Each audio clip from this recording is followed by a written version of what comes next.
Beatrice, para sa'yo. Diba sinabi ko naman sa'yo, tigilan mo na ako? Tsaka wala akong panahong makipag-boyfriend ngayon. Career ko yung priority ko.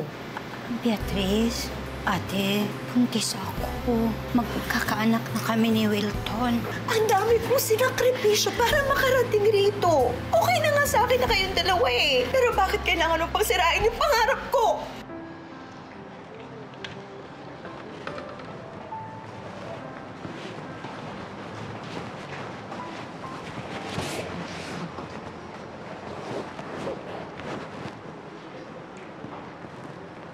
Mami, okay lang po ba kayo? Of course I am. Mami, huwag na po kayo magsinungaling. Alam ko naman pong hindi kayo okay dahil kay Daddy at saka kay Kuya eh. Toti, okay ako kasi andyan ka. I'm sorry kung affected ka sa amin ng daddy mo. Pero alam mo naman, anak, na I'm trying to do everything for you, di ba?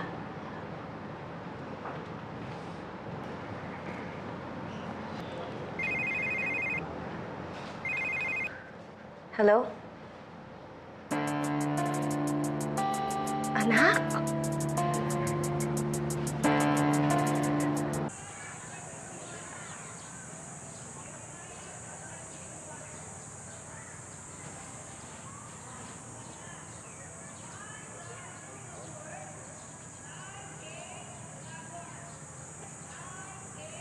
Ethan?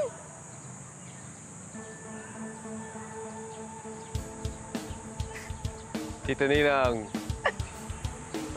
I'm so glad kinontak mo ako!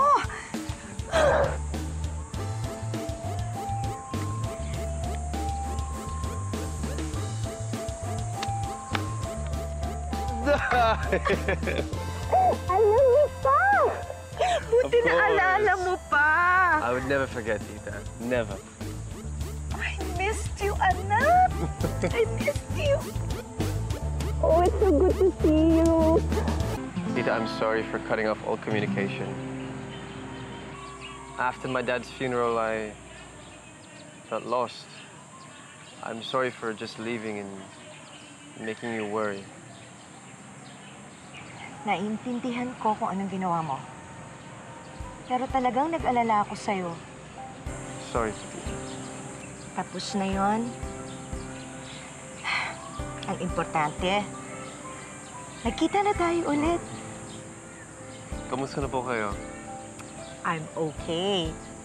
Si Calvin po. Calvin is Calvin. Kilala mo yung pinsan mo. Oh, have you seen Christopher?